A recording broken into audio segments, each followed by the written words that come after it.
again to the Iron City Roundhouse Report, the podcast where the love for the high iron meets the precision of the scale model. Whether you're tracking the latest Class 1 freight movements or perfecting the scenery on your home layout, we're here to celebrate the history and hobby of railroading. Climb aboard and settle in as we clear the signals for another journey through the world of trains.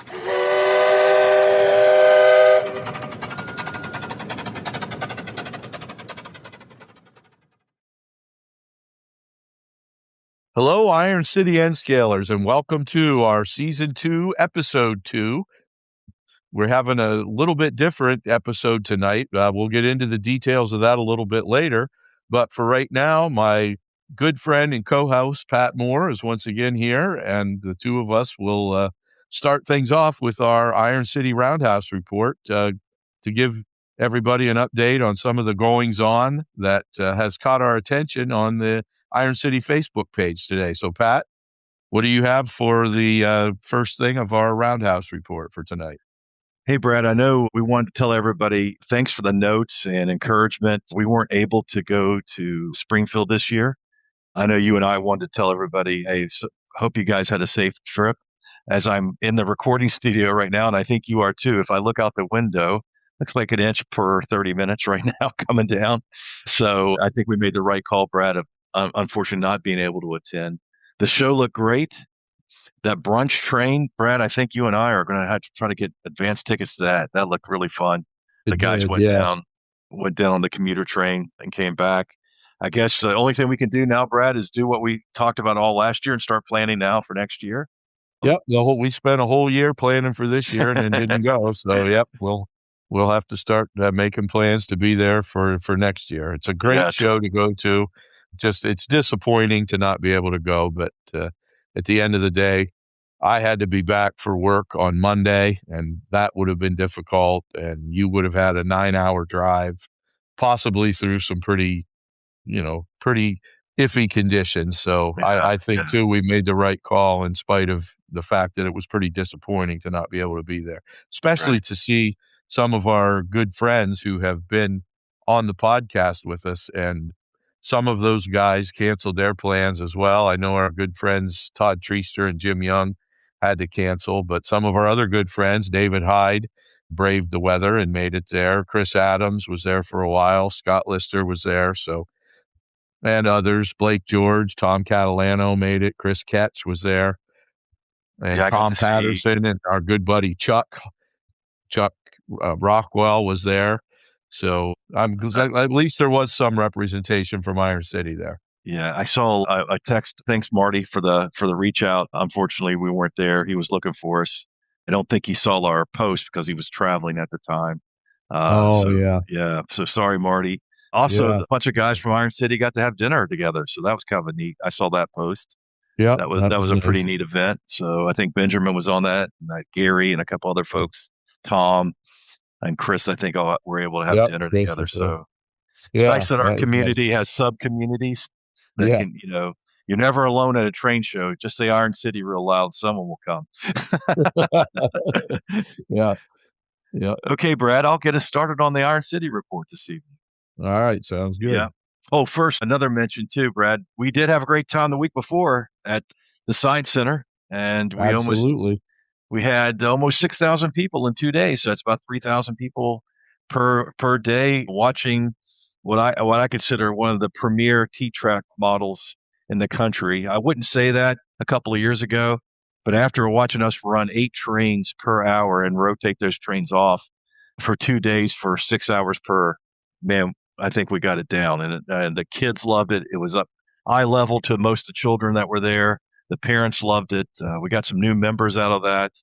We had some first-time members run trains. We had some guys that have only been there for the second time. That was their first Science Center show, put modules in.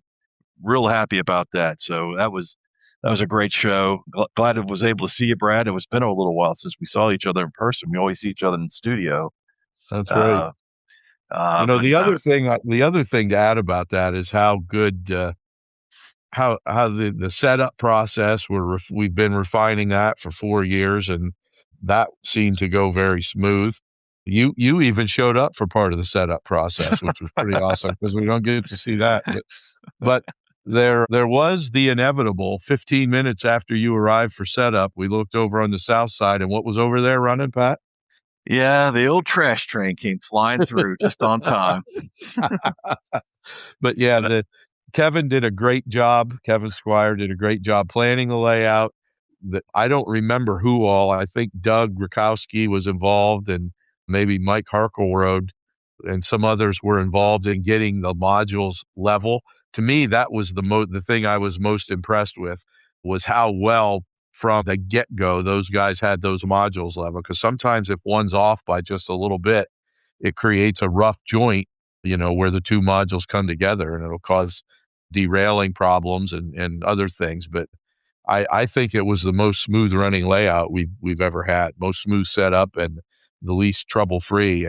And that speaks volumes, because as you mentioned, there were some guys running with us for the first time, and I just think it speaks to the planning and setup that went into it. We're just, we're still pretty new at this. Yeah, Our first layout was only a few years ago, and there's been some learning, but I do think we're getting better at it. And as you mentioned, the kids that were able to come there and run, and their parents, that junior engineers loop that Kevin sets up is one of my favorite aspects of our T-track setup. Just to see the little kids come there and get to drive a train and watch their faces light up. But it's just a really, really neat aspect of the setup we did. And as you mentioned, since we set up on the foldable tables, our layout is right eye level for a lot of those little kids, and just works out really well. Just it was a lot of fun, I thought.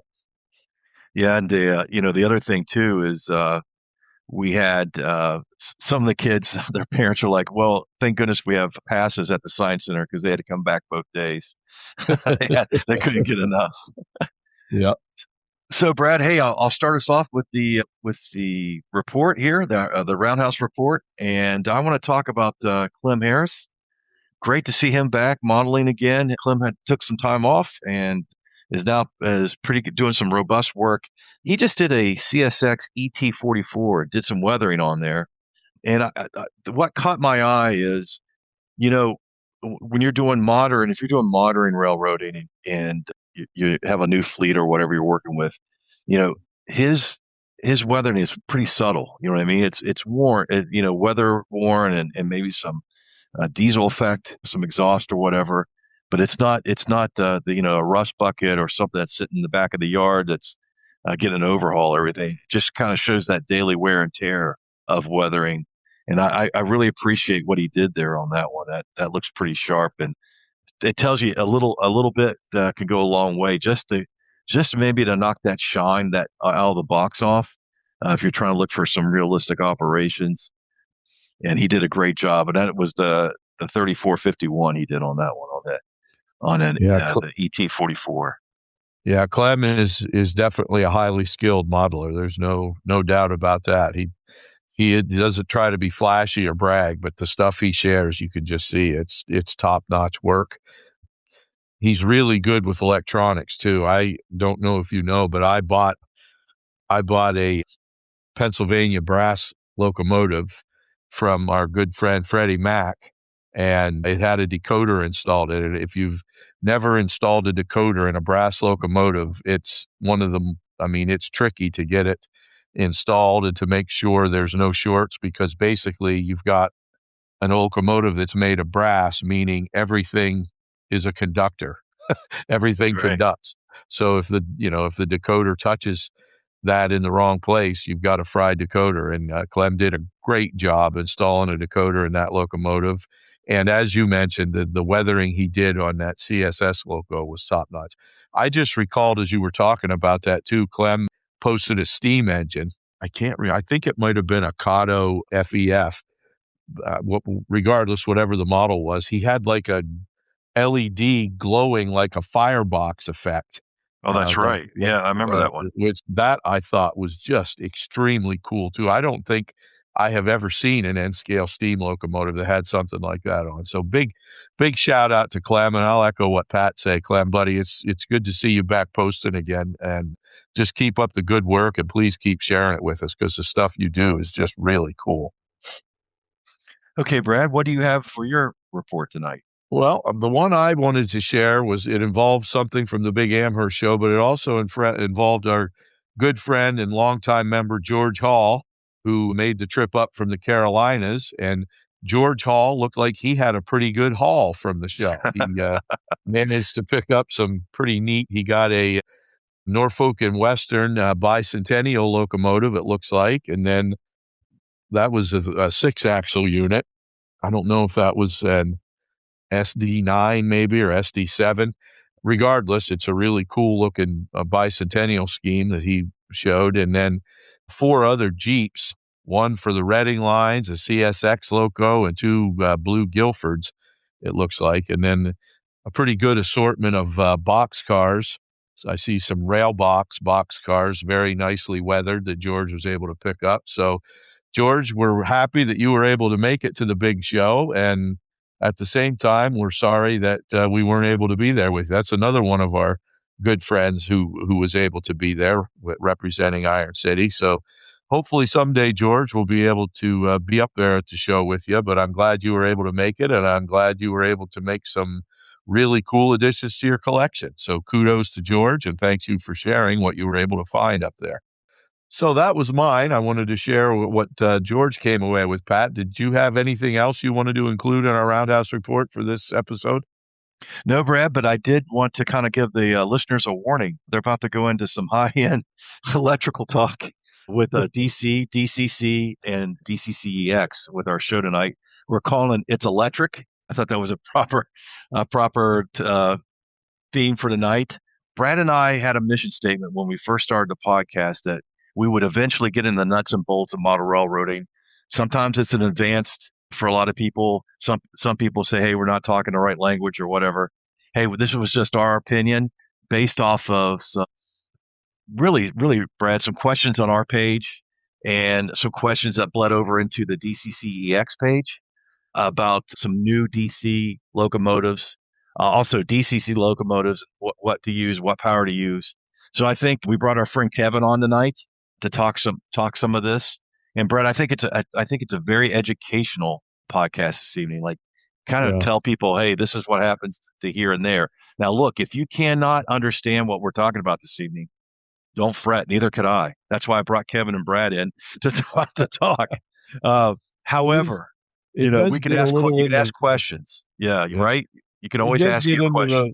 Into the technical weeds a little bit, but the goal here is just to try to save people some headaches down the road, and just to talk about some of the simple steps that you can take. The nuts and bolts of it are somewhat, I guess, abstract and complex, but there are some simple steps you can take that'll possibly prevent unnecessary heat buildup and maybe even some premature wear of certain locomotives. So that was our goal, and it's always good to talk to Kevin about electronics. So I agree with what Pat said. It might be a little on the technical side, and I hope we don't bore you with the details of that, but we just thought it would be good with a lot of people going to these home built systems, which is a inexpensive way to get into the DCC world. Just make sure that you're going into it with eyes wide open. Yeah. And know that it does require some tweaking, and that's why Kevin uses it, because he enjoys that kind of stuff. And right. It does. And if anything else, Brad, we can be a resource episode. Didn't they talk about that once? I'll just click back on here and listen again.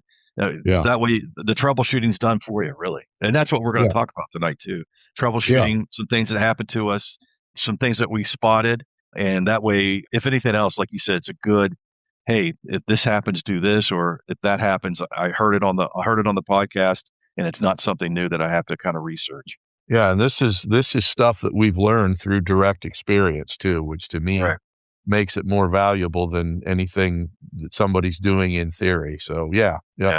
Man with a story is never at the mercy of a man, or a man with an experience is never at the mercy of a man with a theory. Right. As a good friend of mine likes to say. So yeah. And if you smell smoke, turn off the layout. Yeah. Power down immediately. Yeah. Okay, Brad, with that, we'll be back with Kevin, Brad, and myself talking some DCCEX, DC, and just DCC systems in general. And we'll be back right after this.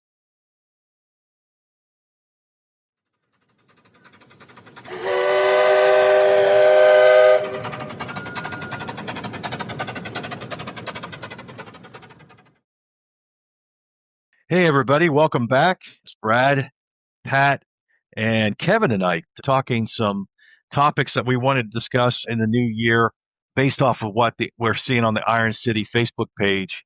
A lot of questions about DC, DCC, and our good friend Kevin and I, and arch menace for Brad sometimes is DCCEX. And we wanted to give basic knowledge to everybody about those different systems, talk about what locomotives are out there and what they're running on. Also, some trouble spots we're seeing on some of these older engines or newer engines with some different systems. And then we just wanted to kind of basically just talk like we're sitting at the hobby store and shooting a crap with someone that doesn't know anything about anything, me, and try to figure out what systems works best for our listener. So, Kevin, Brad, welcome. Thanks for being here this evening.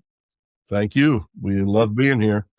Hey, Pat, good to be with you guys again. So, Brad, I want to be like I'm at a bar though, because I could really use a Jack and Coke. Are we allowed to say that on air? Sure. Yeah.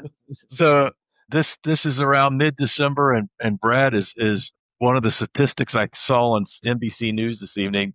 The state of Pennsylvania is a shade pink or red with the flu and the cold, and so. We're feeling it here in the Northeast this time of year, and hope you feel better, Brad. Thanks. It sucks. I had to take off work today, but it is what it is. It's that time of year. And we brought our resident expert that helps us with the layout designs and setups with Kevin, with the DCC, the DC setup loops that we do, and we also use at our shows DCCEX, which we'll get into here in just a minute. But first, guys. So I appreciate you calling me the expert for the design and not the expert for the DCCEX, because I know I got a lot of room to grow. We all do, and that's what this show is about. Yeah, we're learning this system, and that's this is how we do it. So, guys, I'm new to the hobby. I bought a DC. I'm just regular Joe, Iron City member. I bought a DC Cato kit, and I'm putting it together. Tell us a little bit, if you guys can, about DC and what I'm expected to see with that. Brad, you want to give it a shot first? With a DC power pack, you mean? Yeah, DC power pack. I got the starter kit. Yep.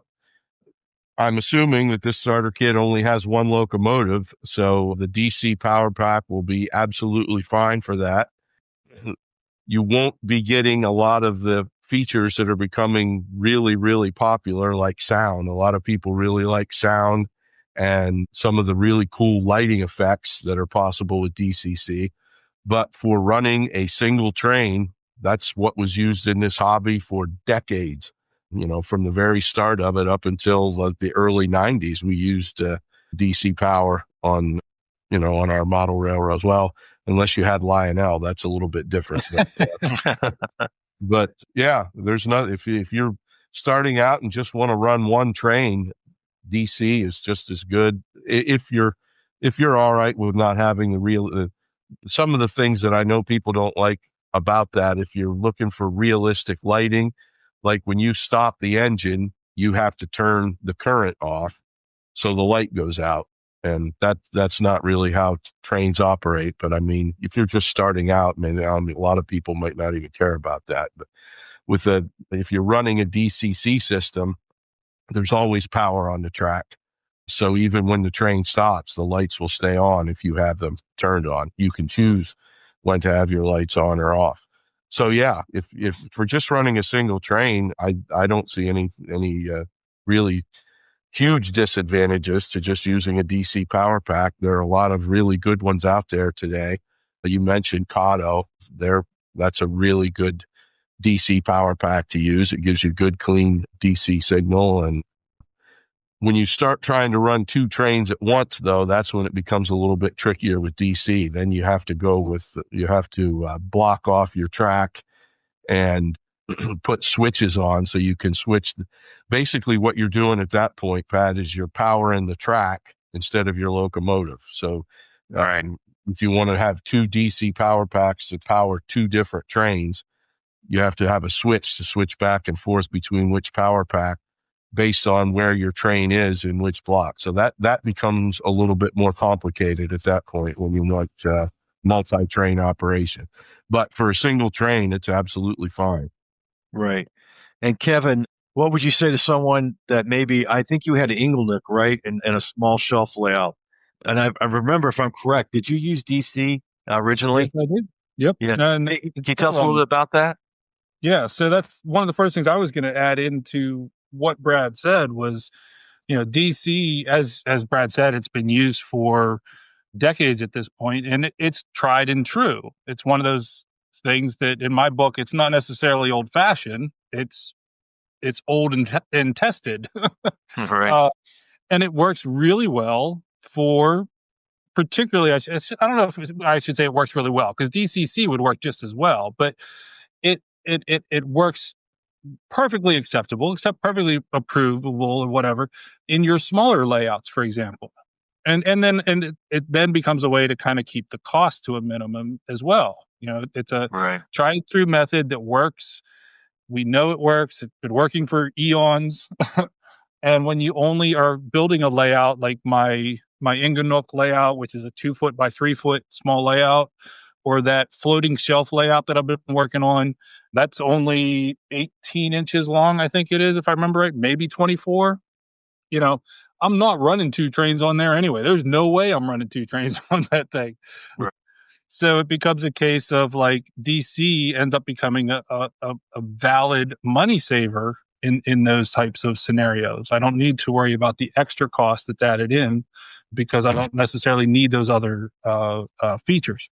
Right. I can put it in there, you know what I mean? Because that's the next thing I was going to say is, electricity is electricity, right? It doesn't particularly matter between DC or DCC. If you wire up your layout for one, the other one is going to work. And I'll come back to that in just a minute. I do want to put a little flag in that statement, but in general, electricity is electricity. And if everything works fine in DC, then everything should also work mostly fine with DCC.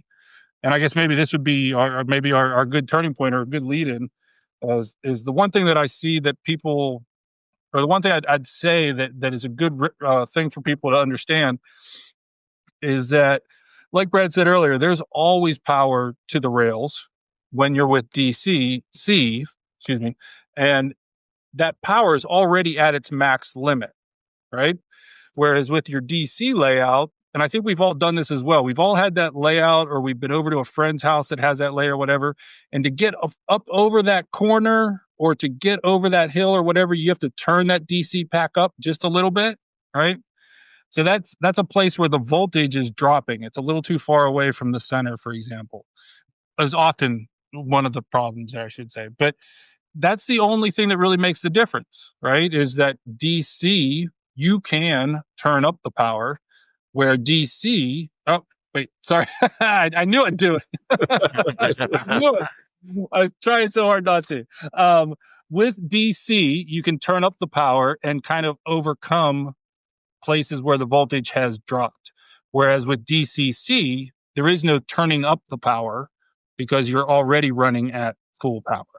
Right. And that might take us into the next one, but I'll pass that back. That's the big thing. One, it's tried and true. It works, and it's a really good option, particularly if you're looking to maybe save a little bit money on those smaller layouts.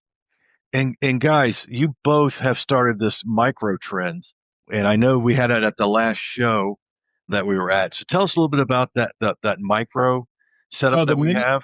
The mini, yeah, and and DC's perfectly good with that too, if I'm correct. Yeah, I wouldn't see a reason why it couldn't be, just because you tend to be small.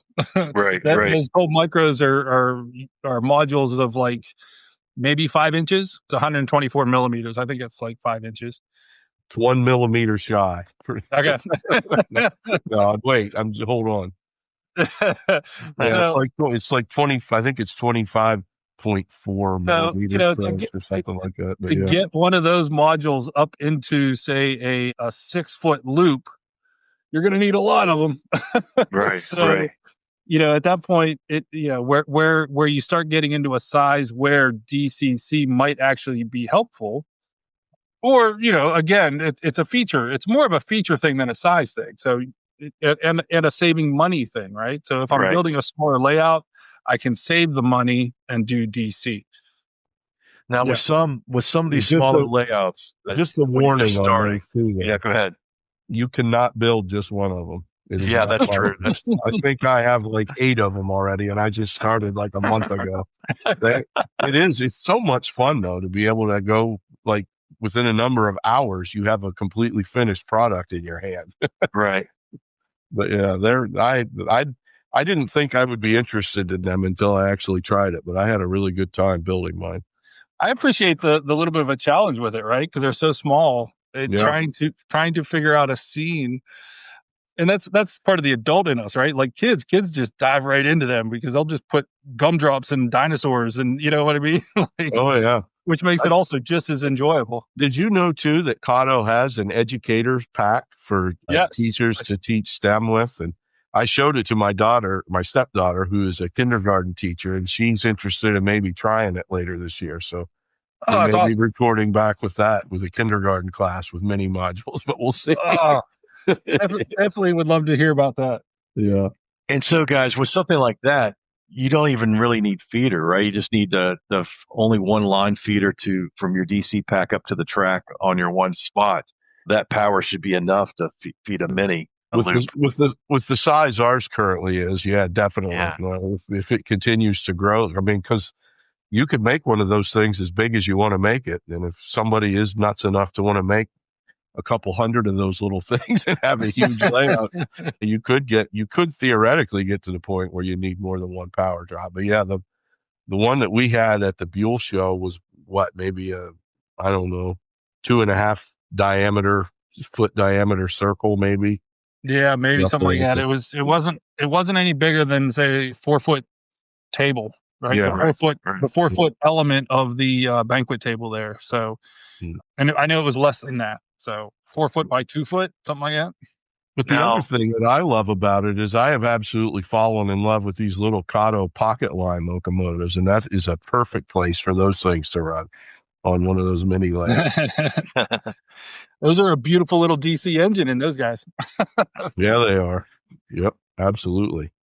So now that we have our baseline, we have a DC, you can have a Cotto kit or Atlas Flex Track or anything probably up in a few hours and you're running trains. Now let's say you've had the bug for at least 3 or 4 months, you got your train up and running, and now you realize, hey, I'm going to take this to the next level. I want to start building my layout. I'm going to recommend, and I think you guys will too, the best route to go to is to have some kind of it doesn't have to be the whole layout, but one of the lines probably needs to be dedicated or have the ability to be DCC. And Brad, won't you walk us just through what a DCC locomotive with sound, what does that bring to the layout? What is that doing for the layout? I will say off the bat that, being the old curmudgeon that I am, I was determined not to even go DCC until a good friend of mine, Tommy Gilbert, showed me how easy it was to get a DCC system up and running. And then at that point, it was like, well, I'm not gonna get into this sound stuff but the first time I set a sound locomotive on my layout and started it up, it's like, well, that one's gone out the window too. We're going to be hooked on that. To me, it's really cool to be able to hear that locomotive start up, and then as you start up the grade, it's grinding its way uphill and notch 8, and you can blow the horn, you can ring the bell. There's all kinds of different sounds. And I've recently fallen down another rabbit hole that I originally decided that I was going to stubbornly resist, and that was with ESU loc sound decoders. It just bugged me, to be completely honest, that you pay for a decoder, which they are fantastic decoders. There's just, I mean, I can't say anything bad about them. But it did bug me a little bit that after buying a decoder, you had to buy the programmer to take full advantage of it. But now that I finally took the plunge and bought one, it's like a hobby within the hobby. All the tuning, and I mean, you can actually go onto ESU's website and download the sound for the exact look. I mean, it's not just a generic diesel or generic steam sound. You can find like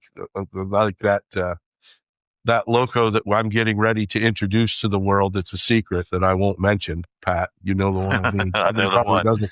We're going to keep Kevin in the dark a little bit longer. I did it. All I have to do is go read the presses. Whatever locomotive is coming out next week, I know that's what it is. Well, this is actually an older locomotive that I put a special paint job on. I can download the sound file for that exact model of locomotive from ESU's website and install it with my programmer. It's amazingly enough, it takes like a half hour. There's so much sophistication and so much, I don't know, technicality, so much contained in these sound files. It takes a half hour to load it onto the decoder. But man, once you get it on there, the customizations you can do with not only the sounds, but with lighting effects, like each one of those decoders has several solder pads where you can solder auxiliary LED lights on, and you can do ditch lights, Mars lights, rear ditch lights, all different kind of stuff. The capability and functionality of those things is just amazing. And once you have the loc programmer, the problem is when you go to program it on your like when I try to program it on my NCE system, I can access all the CVs, but I don't know what all the CVs do. Right. Which usually the next step then is to go to JMRI, and JMRI will tell you what each of the CVs do. But for a loc sound decoder, for some reason, JMRI doesn't do that.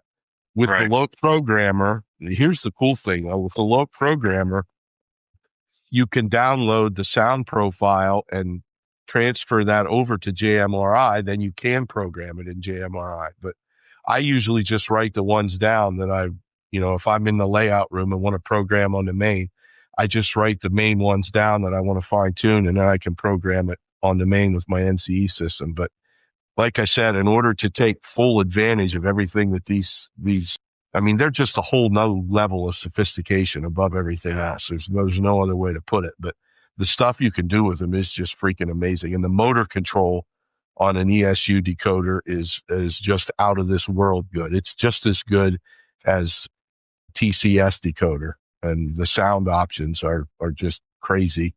So yeah, it does. It basically, if you're into that kind of stuff, it adds a whole new hobby within a hobby, I guess is the way I would say it when you start getting into sound.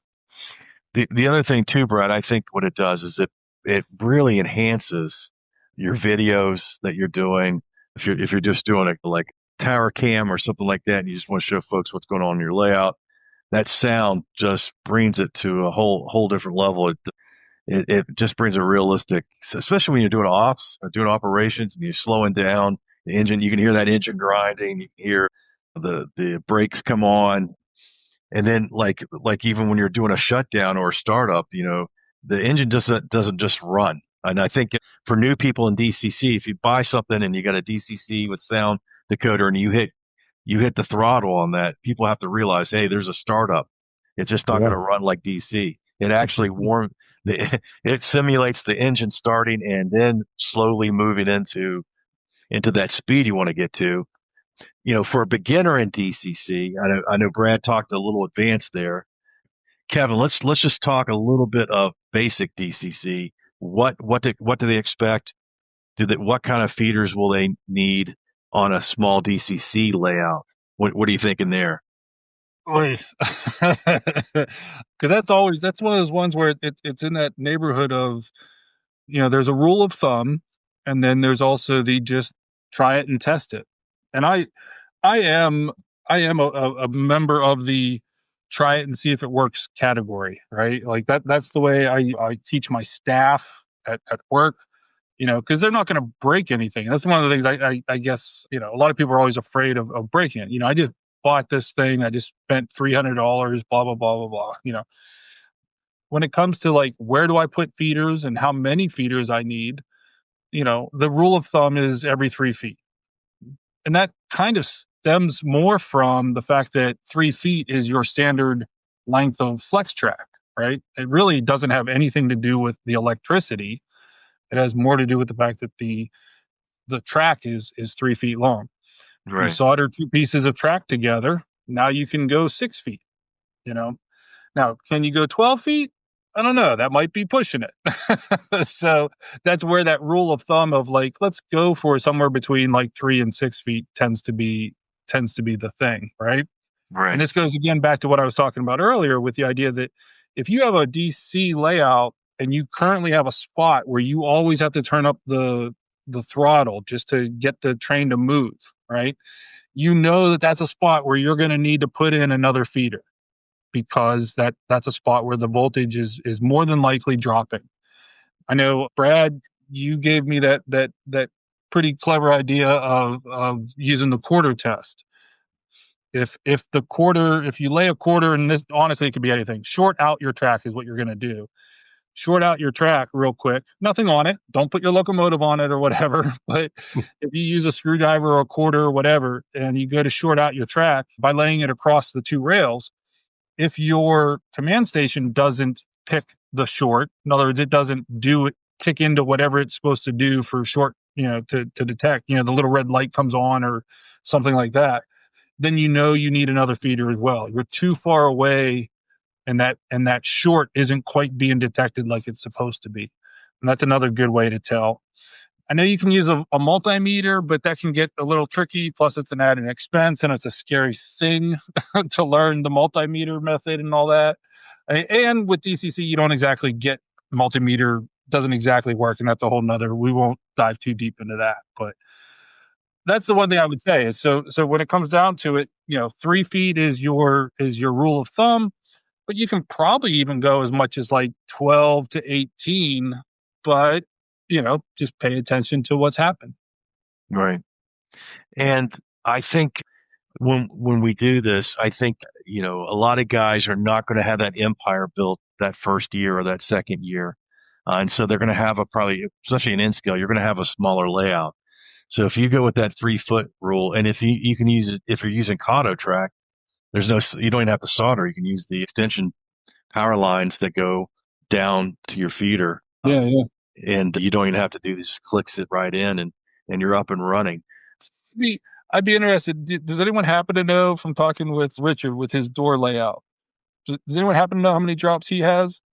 He solders. He doesn't solder like a lot of guys will solder the rail joiners. They'll solder a wire and then they solder the rail joiner. He doesn't do that.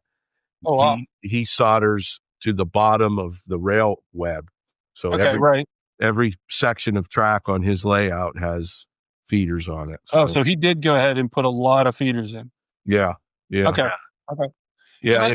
If you depend on most rail joiners, other than Kato unijoiners, which are in a class by themselves, but they're going to fail eventually to conduct current. They get oxidation inside of them, and so the fewer of those that you have, and that's why he does that, because he's connecting and all. He just uses the rail joiners. I'm pretty sure. I'm sure he'll correct me if I'm wrong, but I think that's what he said. Yeah. He uses a wire right to the bottom of the rail, and then he's got good consistent power everywhere. And that statement about the joiners, that becomes a thing on DC as well as DCC. That's definitely not for one side or the other. That's an electrical. That goes back to what I said earlier about electricity is electricity, right? Yeah. The only difference is if you're working with a 5 amp DCC system, the thing that you were talking about with the command station shutting itself down becomes vitally important, because 5 amps can do a lot of damage in a short amount of time. Right. And as you mentioned before, the voltage is always at maximum. Whatever your system is, 13.8, 15 volts, 12 volts, there's always that voltage applied to the rail. So if you have a short If you have a short, you're getting the full amount of current that command station can deliver. Whereas with DCC, if you're not running it at, if you're running the engine at half speed, you might only be putting 4 or 5 volts to the rails instead of the full 12. So having enough, the quarter test, like you mentioned, Kevin, solves that. Anywhere that command station doesn't shut down when you drop a quarter on it, you want to put more, you want to put an additional track power connection in there, and you should be good, because that's the main thing you want to make sure happens. If you get a short, the command station needs to shut it down. Otherwise, things start to melt, and it could even, with 5 amps, you could very easily start a fire. So I would say it's more critical with DCC, but absolutely everything that applies to DCC applies to DC. Good electrical connection practice is good electrical connection, no matter what power source you're using. So, guys, we've got basic DC down now. And another thing too about the basic analog DC is you're kind of married to that throttle a little bit. I mean, even on DCC, we have digital throttles now and phones and everything. But that old-fashioned DC throttle, some guys like that. Some guys like, having that power right there at their hands and kind of just driving the trains. And if you got a little elevation, you got to kind of move that throttle up a little bit, kind of getting that feel of real operations, slowing down. But I want to go into the level I think a lot of people are at, especially at our shows, and something I put into my layout. I know Brad has it in his, the different system, but kind of the same ideas. And that is, okay, you've been a modeler for a couple of years like I was, and you bite the bullet and you say, hey, I'm going to take this to the next level. I'm not just going to do DCC. I'm going to do DCC and DC, or I'm going to do DCC only, but I'm going to do advanced systems to make sure I've got multiple trains running so I can do mainline operations. And I'm over here switching at a power plant, or I'm doing 2 or 3 box cars over at a warehouse at the same time. So let's talk about that a little bit. And something that we saw a lot of questions over the holidays on, guys, and that is, some of us have this system called DCCEX. I'll let Kevin go first on this one just to explain it. And then Brad will talk about how we've troubleshooted a little bit of this at shows, found some different things. And then we're going to circle back to talk to folks that have DCCEX and talk about their DC trains on that system, and maybe some things that we over the holidays we're starting to hear about with that system. So Kevin, if you can, just real quick, just discuss with us, what is DCCEX? So let me, if I know you said quick, I'm going to back you up, and I'll try my best to be quick to begin with. But one of the things I want to add in there too is that one of the questions you always see online in Facebook, in our group, etc., literally at the hobby shop just before Christmas, I was helping over there, and I heard this question there as well. Which DCC system do you buy? Right. That seems to be like the number one question. And it's almost like asking somebody, what car do you buy? Right. Or what flavor of Pepsi, or what flavor of cola is the best? Right. That's the other one. They always say, what DCC system is the best?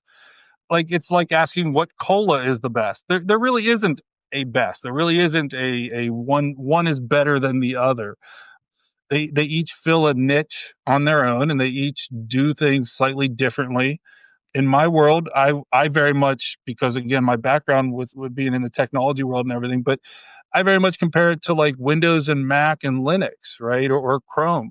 Each one of those can do wonderful things. Many of them do the same things, and many of them do different things same things in different ways, right?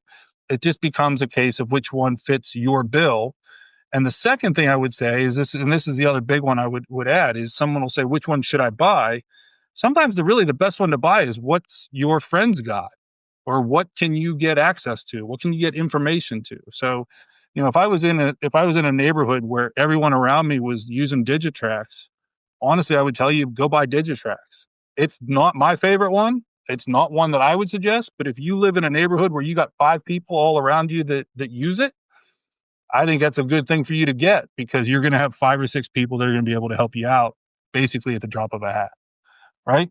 Hold on, I was going to let Brad do a joke there with a neighborhood full of Digitrax. So people walking in the streets with their systems just asking for help. No offense, Digitrax. No offense. I'm teasing. That would be good because you're going to need it. I can guarantee you that. They're running around like zombies in the street. Yeah. That is not the scene I was trying to paint. No. I'm kidding. The comments of Patrick Moore in no way reflect. All right. So to bring it back to the question you asked was, what is DCCEX? So DCCEX lends itself almost, if I go back to my other analogy, it really is the Linux version. It's the open source version. And I'm a big open source guy. So I know not everybody here knows what that means, but generically that means it's the product that isn't backed by a big company. It's a bunch of people who get together, lots and lots of people, and it ends up being a case of across the globe, hundreds, if not thousands of people work together and program and develop and create a product. That's what open source basically is. That's the quick elevator speech. So DCCEX is the open source version of a DCC command station. And it uses off-the-shelf hardware like Arduinos and cell phones and things like that to create the housing or create the system. I like it, first of all, because it is an open source scenario. That is kind of my wheelhouse. I also like the very modularness of it. So I'm not paying for 80 different bits. At the same time, I find that it's not overly modular. I'll go back to Digitrax just as an example. There's like 3 or 4 things that you have to buy to what I would consider personally to be your base station. You have to buy these 5 or 6 different parts. Some of that is just because I like automation and I like computer connection and things like that. So, I get why they have that separate, but I like the idea that DCCEX doesn't have that separate. But I also like the idea that there's lots of other modularity to it. So, like, for example, the controller. And I know a lot of people have a problem with the controller because it's not your standard controller. More often than not, the easiest one to use is yourself. And a lot of people of a certain generation and older don't want to necessarily be using their cell phone to run their train. But it is a super convenient one, right? Like I would also say how many of us, even of that generation, have 2 old cell phones just sitting around collecting dust. It's kind of in my wheelhouse again, where I can pull out that old technology and reuse it. That's a favorite thing of mine. So that's what it is as far as structurally. What it is at the end of the day, what it produces a DCC system that allows for a ton of automation because it's already built into the product. There's a separate part of it that already has an automation built in. So I don't have to go through JMRI. I don't have to get an additional add-on, etc. And I can have a whole coding scenario set up. So for block detection, for automation of a train, I can set up like it runs from this spot to this spot and then stops, waits 30 seconds, and then it goes to the next spot and then waits 30 seconds. That's just some of what it is. And there's that programmingness of it that you can dive into, which is one of the reasons why I really like it again. And then the last bit is because of its software nature of it, there's a lot of things that they've been able to improve upon. So recently, one of the newer upgrades they've added in there is that for anyone who's familiar with it, they have 2 systems. They have A and B. So you have an A line and a B line. Now your B line can be a reversing track, a reversing loop. Excuse me. So it automatically detects that reversing loop issue that you normally have to go out and buy another device for. I forget how much some of those tend to be, but that would flip the polarity. This is built into DCCEX now because it's really just a software flip of flipping the polarity. So it detects it, flips it, and you can have a reversing loop, which traditionally is a very hard thing to wire up. In this case, it's just as easy as telling it, hey, look, that part over there is going to reverse. That's it.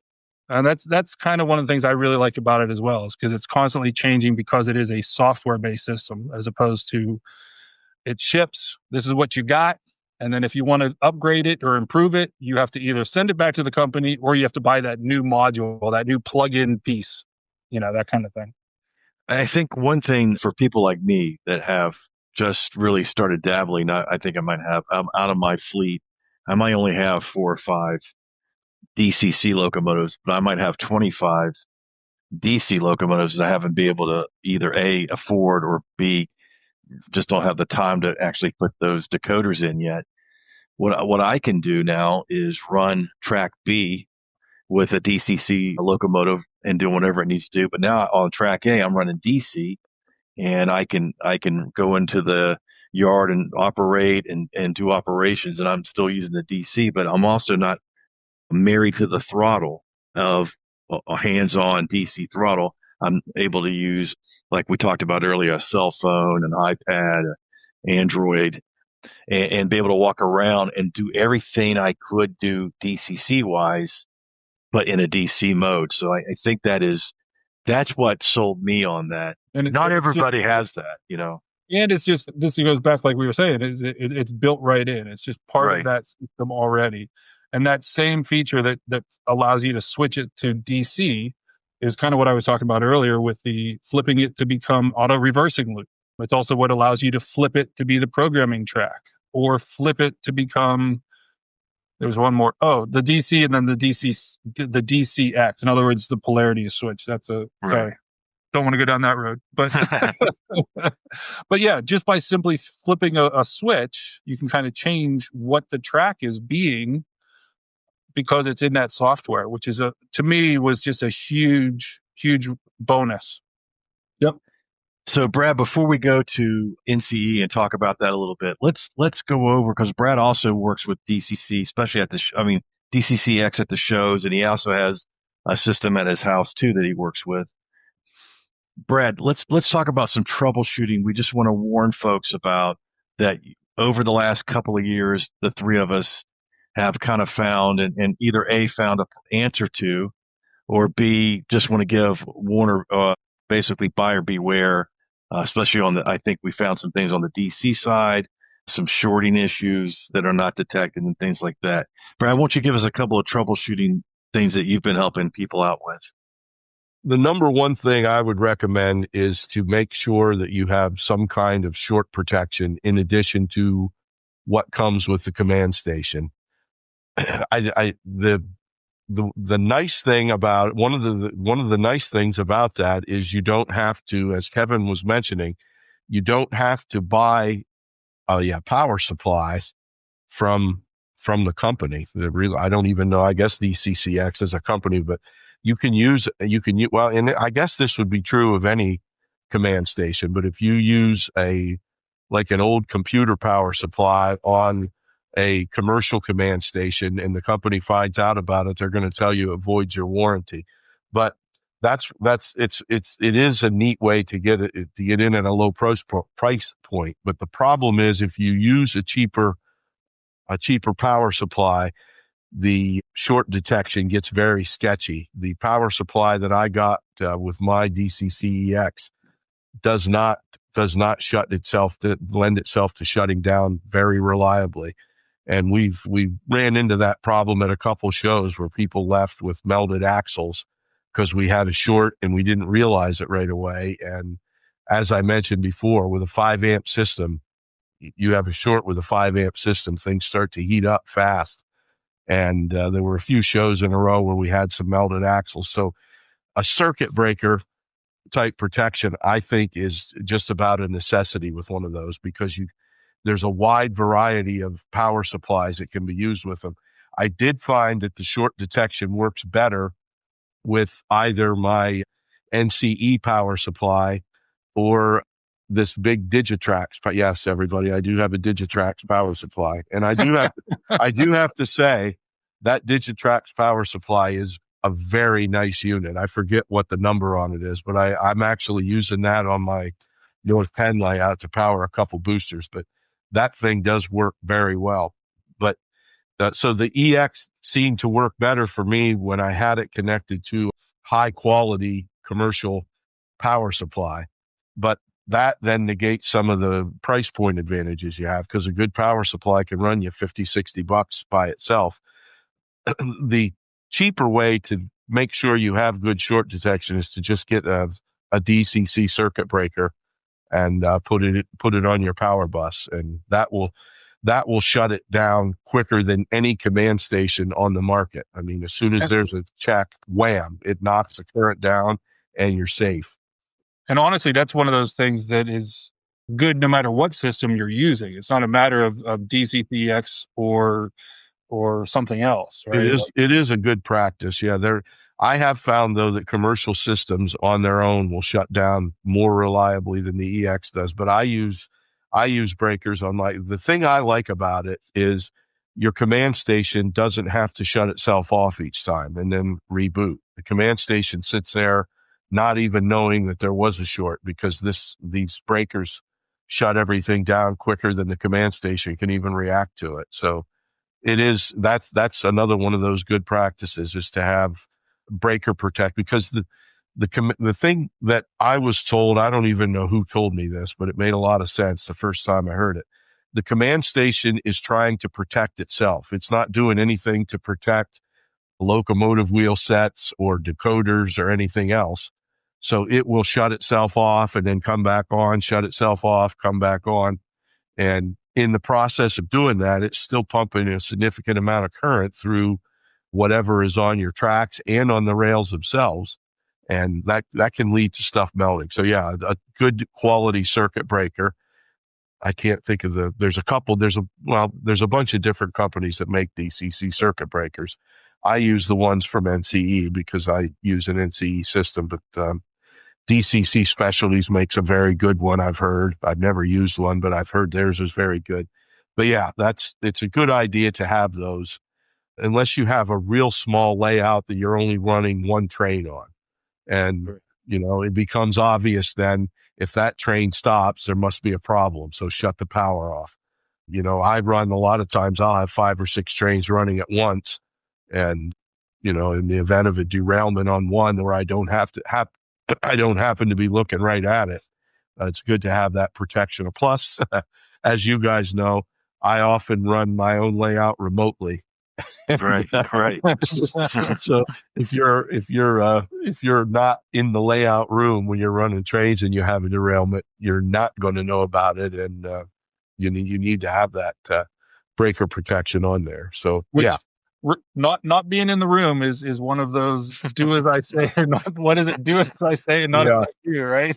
Yeah. Well, I would never do that if I didn't have breakers on there, because that's just because the thing is, even if the command station does shut it down, those repeated power up, power down, power up, power down, if I'm away and I can't get back to shut it down, it's going to burn itself up. If you let that go on for more than a few minutes, it's going to damage something. So yeah, that is one thing I would recommend though, with anything you're using with a DCCEX, just have a breaker on it. They're around $30, $35. I think you can get those things for, but that has taken care of that problem. I don't think we've had any trouble, Kevin, since we started using those EB1s on the Iron City T-track layout. No, not that I'm aware of. And I will say the probably, like you said, with the fact that the command station stays powered on, it is a nice little added bonus feature in my book, because it's not running through any type of reboot process, for lack of a better phrase. I know that's not what's happening, but yeah. The command station, basically for a second, it just thinks that everything's been turned off, but the power station itself stays on, and that's a nice bonus. And then it doesn't take your Wi-Fi signal down. Like, everybody who's connected with the throttle stays connected and doesn't have to reconnect. Right. So all those other things kind of stay in place, and those are especially when you're at a show and you got lots, or maybe you have a big club layout or something like that. Like, when you have a lot going on, that's a really nice added bonus. Yep. So guys, the other troubleshooting that we've done recently, and we saw this question on the Iron City page, which really really got us going for this topic tonight to begin with was DC trains running on DCCEX, making a buzzing sound or electrical sound as the trains are getting ready to move or when the train is always moving. And something I learned between Brad troubleshooting, Kevin troubleshooting, and Richard jumping in was, I believe it was frequency that we decided that some of the newer DC locomotives are built differently. And I wanted to know if Brad, if you could jump in there and tell us a little bit about what you think what we found there. Yeah, the frequency thing Pat is talking about is called pulse width modulation. A regular DC signal is a 12-volt signal. Well, whatever you have it set to, you can adjust it between 0 and 12 volts, but it doesn't pulse. It just stays at, if you turn the power all the way up, you're producing a steady 12-volt signal. With pulse width modulation, it pulses as its name states. And now that works really well for the older iron core motors, because those have, I'm going to say, a big, heavy iron core. We're talking with N scale, so heavy's relative, but yes. Yeah. But that iron core is hard to spin up at low. You only apply a little bit of voltage to it, and it, you had probably you guys have experienced this. You have to turn it way up, and then the locomotive jerks forward, and then you have to turn it down. The pulse width modulation smooths that out really nicely with those older iron core motors. So that's why people have gone to. That's why a lot of manufacturers have gone to a lot of newer DCC power packs. In fact, it might be all of them. I don't know that, but I know there are a lot of newer DC power packs that use pulse width modulation. The problem that we're running into now is that newer coreless motors don't have that heavy iron core, so they don't suffer from that problem that I was just talking about. Those coreless motors deliver torque basically as soon as the voltage kicks up. The problem is when they get pulse width, they don't have that heavy iron core, which acts kind of like an inductor to smooth those pulses, and they call it ripple current, I think. I might not be using the correct term because this is relatively new to me. But when those pulses start hitting, it sets up kind of like it's eddy currents. Eddy currents is the term I'm looking for. Sorry, not. But anyway, those eddy currents cause vibration, and Pat caused that buzzing sound that you were referring to from that pulse going. Basically, it's going from 0 up to 10, and then the longer the pulse, the longer time it stays there, then it will go back to 0. In a coreless motor, that lower frequency that works well with the iron core motors will cause heat buildup. And we noticed that. I noticed that on that little mini diorama layout that we were talking about a while ago. Dave Rarig had one of his locomotives on, which I'm pretty sure had a coreless motor in it, and he was running it for a while. I don't know, probably 45 minutes, I would guess. And he went over to the big T-track layout. So I was watching his locomotive, not realizing that it was getting really hot. Fortunately, it derailed, and as I was putting it back on, it was like hot to the touch. So I pulled it right away and handed it back to him, and I didn't know why that would be doing that. So I came home that weekend and started reading up on it. And then I found a post, I think it was actually in the DCCEX Facebook page, where a guy had a similar problem, but he had it with an iron core motor. So the problem we're running into, I don't want to get too technical, but the problem we're running into is these older iron core motors need a low frequency pulse width modulation. The coreless motors, though, need a higher frequency. So a low frequency will cause the coreless motor to overheat, and the opposite is true. If you use high frequency with an iron core motor, it will cause that iron core motor to overheat. So I guess that's what you asked me, is to outline the problem that we've been troubleshooting. Does that make sense?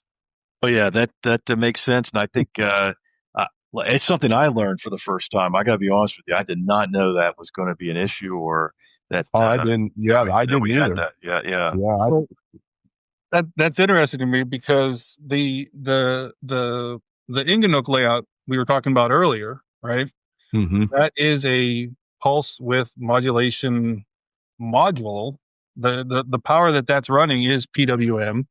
It's a long tradition. I forget what the word is here, but to build your own DC command station, kind of on the cheap, on the fly, whatever. It doesn't go back super old, like this is not, we're not talking about the 70s when people would build those big. I have a magazine where somebody built like a full, looks like a train locomotive type of stand, right? Like I'm not talking about those ones, but it definitely goes back into the 90s and maybe 2000s where, pulse width modulation, DIY style DC controllers have been a thing. And it's always been known that they're not great with certain motors. I think the big thing there is especially the new thing is that those newer motors that we were just talking about, the coreless ones, are just that. They're new, right? So it's a new issue because the issue that only shows up in newer devices, right? So it's interesting. And I'll say that one of the things to flip on that is I've had that same device, certain DCC locomotives that had the DC turned on didn't work so well with my pulse width, and a lot of that was because of that pulsing that we were just talking about. It confused the DCC communication basically. Yeah, that will happen. And I don't mean to say that pulse width modulation is a bad thing, because it's not. It's good. Right. It's just that you have to find the right frequency. And I don't know this for sure. I will just throw this number out, and I'm not saying that I'm right because I don't know. I haven't had a chance to test it enough. But from everything I've seen, right around 16 to 20,000 hertz seems to be the sweet spot for me. And I've only read about this. I haven't tested it, but I do know for a fact that the Kato power pack that I use puts out 20,000 hertz, 20 kilohertz. And I've never had I've run all kind of DC motors on that, like really old stuff. Even those freaking pancake motors that I have don't heat up excessively on that 20,000 hertz. So this is just a guess on my part at this point, but I think 20,000 hertz is probably pretty close to the sweet spot where you get a good balance between good performance without the buzzing, vibration that low frequency will do to a coreless motor, and it's not too high that it's going to cause iron core motors to do that. In other words, I guess I should probably be more clear. If you're significantly below 20,000 hertz, that's going to cause coreless motors a problem, which are the newer motors that Kevin was talking about. If you're significantly above 20,000 hertz, that can sometimes cause problems for the older iron core motors. So I guess if you're using the good news for DCCEX users is it's very easy to change it. You have to be paying attention and know whether you have a coreless motor or an iron core motor, because I'm going from memory now, but there are 4 different frequencies of pulse width modulation that a DCCEX can put out. I think by default, yeah, it's like 130 hertz, 131 maybe. I don't remember the exact numbers, but yeah. Not either. I'm going from memory, but then you can turn it up to somewhere in the neighborhood of like, oh, here, I just found it. Yeah. The default is 131 hertz, which is fantastic for standard iron core motors. It's just what they like. Then there's a mid range, which you can put out 490 hertz. Then there's a high range, which is 3,400, 3,400. And then they have what's called a supersonic, which is 62.5 kilohertz, otherwise known as 62,500 hertz. And to me, if you have a DCCEX and want to run a coreless motor, that's what you're going to want that set at. And it's called supersonic, interestingly enough, because even if it does vibrate and buzz at 62.5 kilohertz, human ears can't detect sounds that high. We can only, most humans can hear up to between 16 and 20,000. Now, me, from my many years of listening to loud stereos, mine drops off at about 9,500. I was just going to add in there that goes back again to the idea that I was speaking of earlier, where I love how DCCX is really just software, right? Yeah, so as soon as somebody writes the software, you can then adjust you can adjust things, right? And I'm wondering if there's to your hardware as well, but you know, that's kind of one of those really cool things where, like, on the back of like your Kato package, it'll say, you know, hey, your mileage may vary and damage it.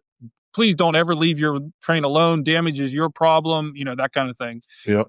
Not that same statement doesn't apply to a DIY system, but the idea that things can change on the DCCX is specifically, to me, another one of those big bonus points of because it's software. Yeah, and what I don't get, and I'd like to try to find out, is why it jumps. I mean, it takes a huge jump from 3,400 all the way up to 62,000. It would be really awesome if we could get it in like the 16,000 to 20,000 hertz range, because from everything I've seen, and again, I am not sure of this, I would like to be able to try that to see if both types of motors could run on that. Because, you know, you're new to the hobby. You don't have it. I mean, a lot of guys don't even know the difference, don't know how to tell the difference between a coreless motor and an iron core motor, to know what frequency to set that at. So it would be nice if there would be a way to, you know, have that so that it's right at, you know, somewhere in that sweet spot range. But I don't know how to do it, and I don't even know if you can at this point. This is the perfect moment of, hey, listeners, right? Hey, listeners, if you got something to add to that detail, that'd be awesome. I do believe, and this is another one of those ones, hey, listeners, if I'm wrong type of scenario, but I believe that what you mentioned were the 4 default values, and I think within the code you can change that, and it's not overly hard. If what I'm thinking of is the right steps. But I haven't dived down that road yet, because I personally don't even have an engine where I could kind of play around with it, or a multimeter that I can play around and see what I've done. Well, you actually need an oscilloscope. Yes. Which I just bought a mini oscilloscope, and that I was able to verify that that those frequencies that we mentioned are exactly what is put out by the So I recognize that could be a hardware thing. Like, that could be based on what the hardware has available. I think it could also be a case of, like, and I don't know enough about the science of the hertzes and things. The jump may be because it's an exponential type of growth anyway. So it has to jump, instead of going from 6 to 12, it has to go from 6 to 24. You know, I know that literally wasn't exponential, but anyway, it might be that. But I don't know I don't know why it does that either. I mean, it would be interesting to hear, just because I like to learn new things. And it does bear mentioning how easy it is to switch that. The DCCEX does have what they call them virtual function buttons, which means, like, the standard NMRA functions go up to like 28, I guess. DCCEX, you have these upper functions that you can activate right from within engine driver, F29 through F31. So if you don't before you go to it, which makes it just as easy as, like, turning on the headlight, right? For those that don't know what's going on, F1 or F0, I forget, function 1 or function 0 is turning on the headlight. Yeah. And what Brad is mentioning is they make it as easy as, like, just kind of hitting the button to turn on the headlight to then test the different. Right. So if you don't have the 3 function keys, are 29, 30, and 31. If you don't have any of those activated, then you're at 131 hertz. If you activate function 29, you're at 490. If you activate function 30, you're at 3,400. And then if you activate function 31, you're at 62,500. So that is a way to change it. And I would, in all honesty, for coreless motors, if it was mine, if I had a coreless motor I was running on there, I would keep it at 131. If I had an iron core motor, I could keep going. An iron core, the older type DCC motors, I would run at 131 hertz, which means you don't have to change anything. If you want to run a coreless, then you're going to want to activate that function 31 button, and then you're at the 62,500. And if we bring this back to kind of the new guy scenario, right? Yeah. I think what we've said here, or I should say what you've said, you have to keep an eye on it, and then because like you said earlier, you don't necessarily know what type of motor you have, or if you don't necessarily know what type of motor you have, you keep an eye on it and you keep an ear on it. Is that right? So you'll hear the difference. If it starts buzzing when you put it on the track, that's an indication that you're at the wrong frequency for sure. Yeah. Now it'll behave. It won't behave like it'll buzz, but it'll still run. Yes. Correct? Yeah. That's right. So it's not like for those of you that may be familiar with the idea of putting a DC locomotive down on a DCC track, you get that buzz and it doesn't go anywhere. Nothing's happening. It's just, you just hear the buzz. In this case, what we're talking about is your locomotive will still run and everything, but there's kind of this weird audible buzz going on that maybe that lets you know that you should maybe try one of the other frequencies. And the big thing is just touch your locomotive. I know that sounds a little weird, but touch it from time to time as it running. And if it feels, a DC motor will get warm, like lukewarm. But if it starts to get hot, if it starts to get hot, then you're going to want to, first of all, pull it off and let it cool off, but then choose another frequency. I was just going to say, my understanding for what the pulse width is, that buzz is going to almost always be there. But like you said earlier too, it's going to be inaudible for some people or that kind of thing. But yeah, if you're getting to a level of a buzz that you can hear it, that probably means tweak. And then, like you said as well, I think it's that temperature thing, because the temperature isn't, the iron core allows the temperature to dissipate off, right? So, it does.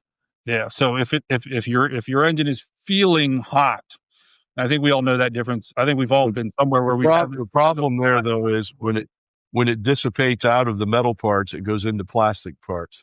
Yes.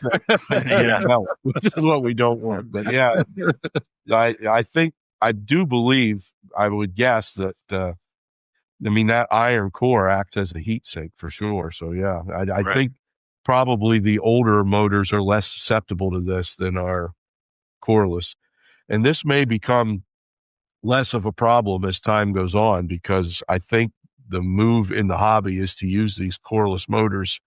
I'm seeing more and more of, Kevin, those little pocket lines, I'm pretty sure are coreless motor. In fact, I know they are.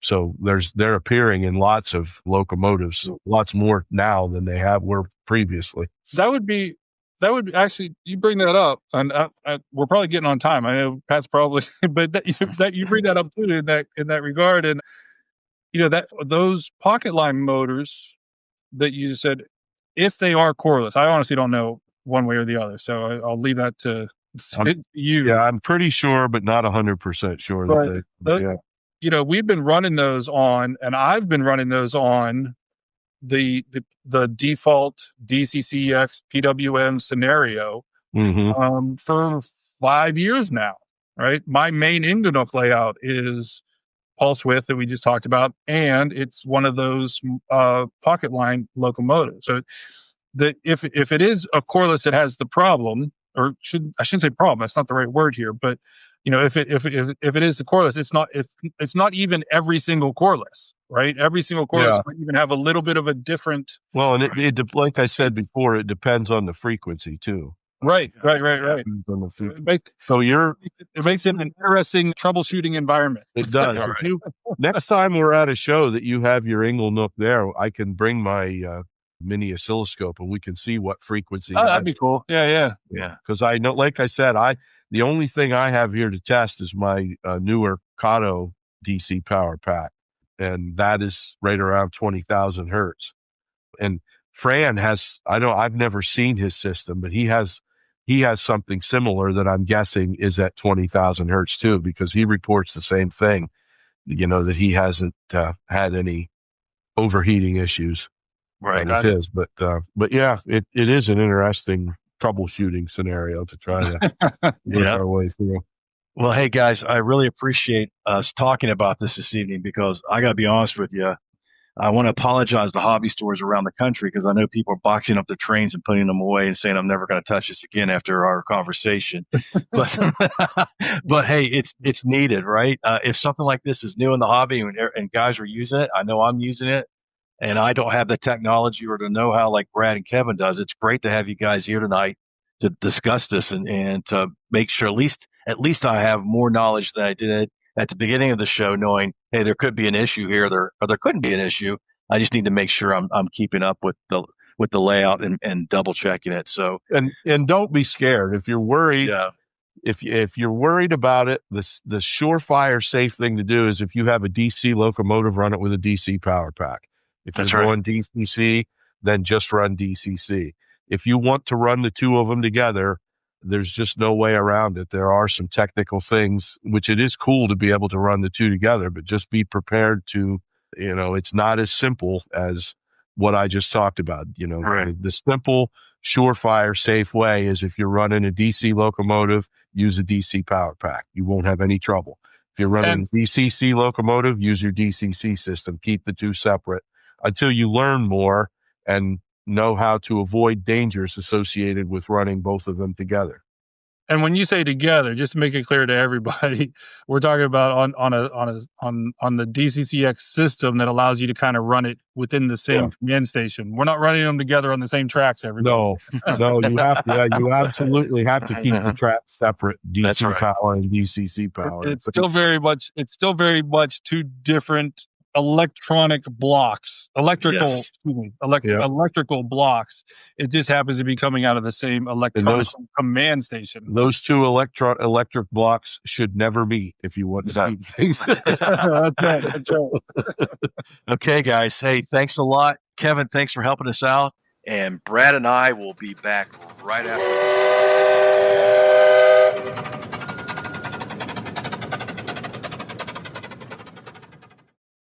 Okay, Brad, we're back. Great show. Good references.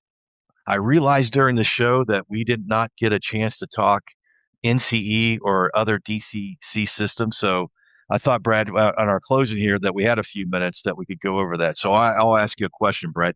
Tell us a little bit about NCE and the different things we both have agreed upon. Kind of sets the market and kind of is the standard now that we try to use with that system. Sure. Yeah. And NCE, North Coast Engineering, is my personal favorite DCC system on the market. I don't think I've ever made any secret about that.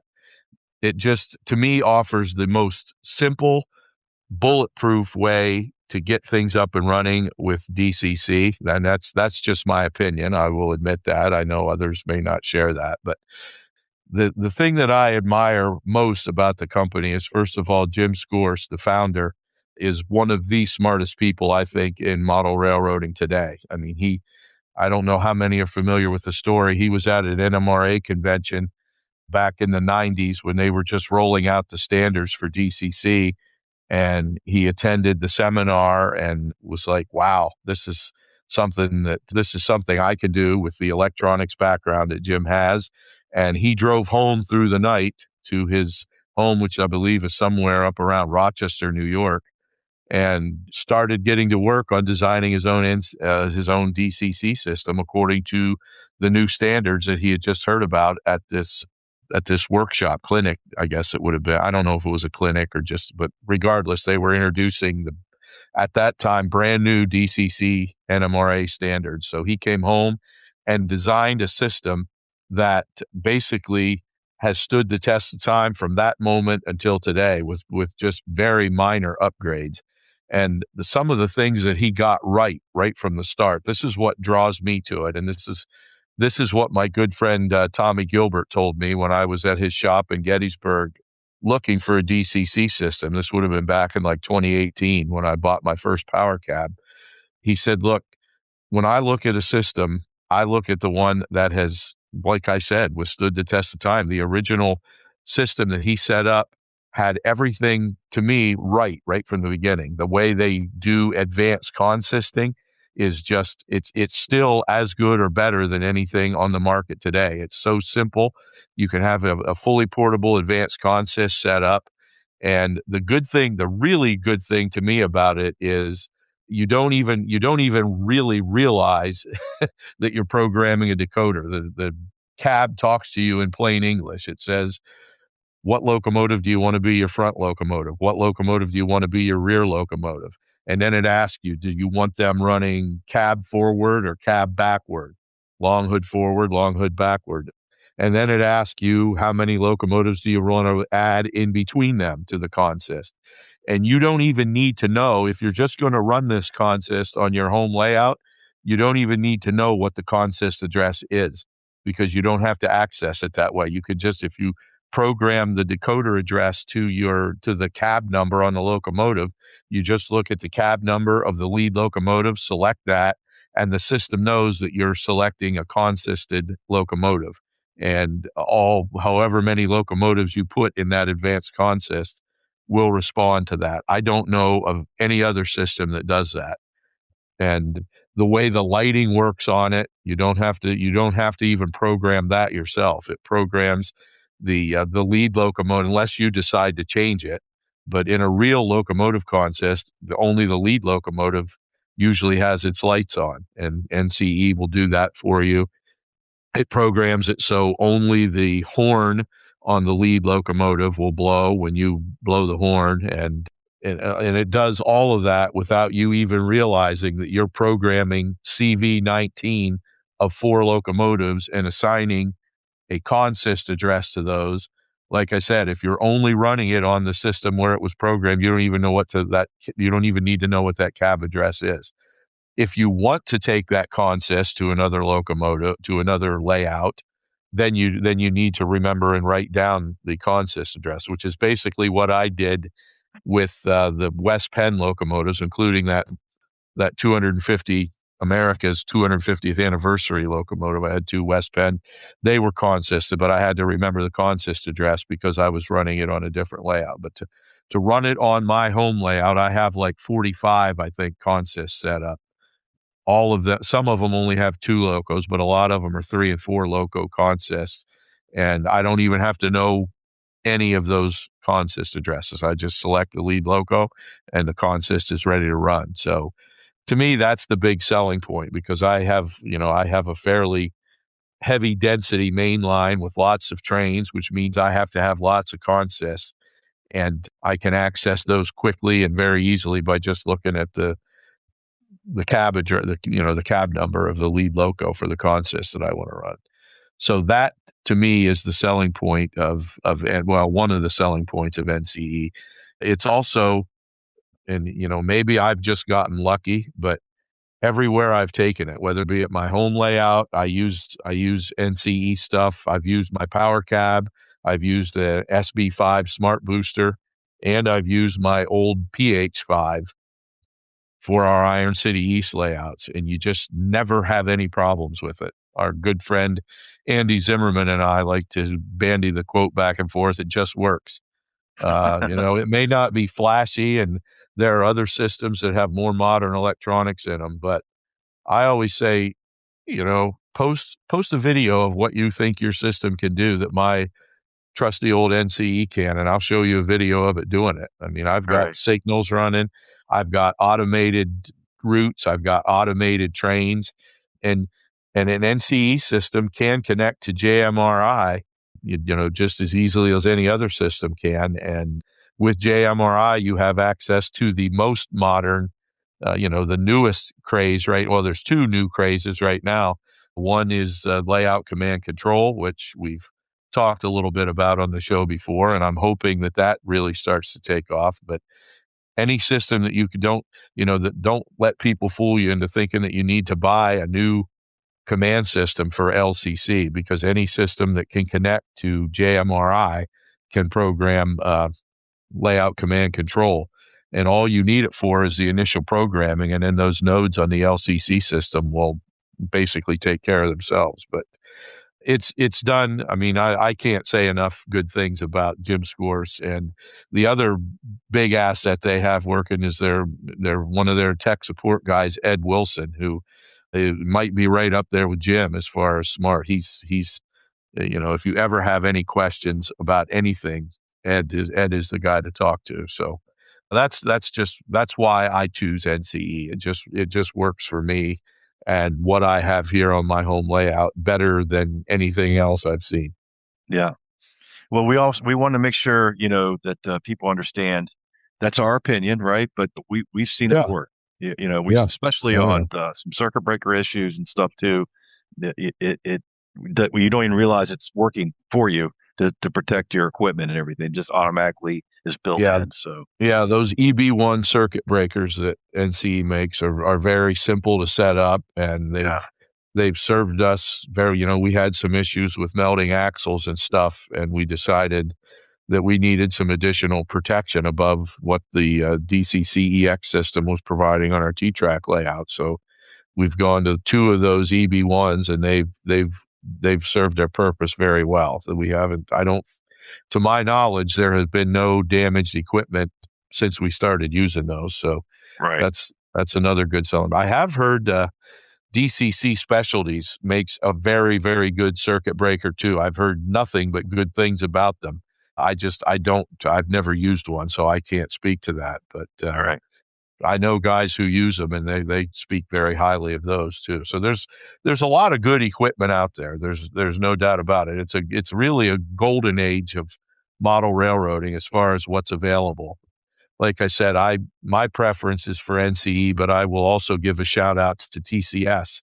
They have what appears to be an extremely good command station in their, I think they call it a CS 105 maybe. But they have a system that is similar to Power Cab. It's a handheld throttle that has the command station contained right within it, which is really nice if you're running a small layout, to have something like that. But there's lots of good products on the market today. Those are just 2 of our preferences. We run our T-track layout with a DCCEX, and unless it's Iron City East, then we use the NCE stuff. But those are the 2 systems we run with, and again, they just work for us, and that's why we like them. Right. Yeah. Well, Brad, we're closing up tonight. I want to tell everybody, hey, reach out to us. We're on Iron City N-Scale page on Facebook. You can DM us, or you can just post right there, or just post our name in the post that you want to do, and we'll reply to you, or someone will. And we just want to tell everybody, hey, we're on Apple, we're on YouTube, which is growing. Our YouTube channel is growing. We're starting to do some videos on there. We're on Podbean, Spotify, Amazon Music, iHeartRadio, Player FM, Listen Notes, Podchaser, and Boomplay. And like I said, we are very happy. We're getting a lot of members on the Facebook page. We're getting a lot of people to listen to the show. So those combinations, I think, are very healthy right now for the podcast and for the Iron City page. So, Brad, with that, I'm going to say good evening, and I'll pass it over to you for the last word. Yeah, just a quick thanks to everybody for not forgetting about us for the month that we were on a hiatus for the holidays. We had very good response to episode 1, so we, from the bottom of our hearts, appreciate that. Thank you for continuing to support us, and we'll keep doing this as long as there's a demand for people who want to hear 2 clowns talking about trains. We'll just keep doing it. So thank you to everybody out there for continuing to support us in this, and we hope to see many of you at future shows that we're going to be at. I did want to get a quick plug in. Buddy Todd Treaster and I just recently started talking about some initial plans for the second Iron City N-Scale NYSNA rally in Burnham. That's going to be in April. Tentatively, right now, it looks like the weekend of April 11th and 12th, but we'll see how the planning goes from that. But aside from that, we'll have more to come on that. But thank you for listening, and thank you for joining us for Season 2, Episode 2 of the Iron City Roundhouse Report. We'll talk to you later.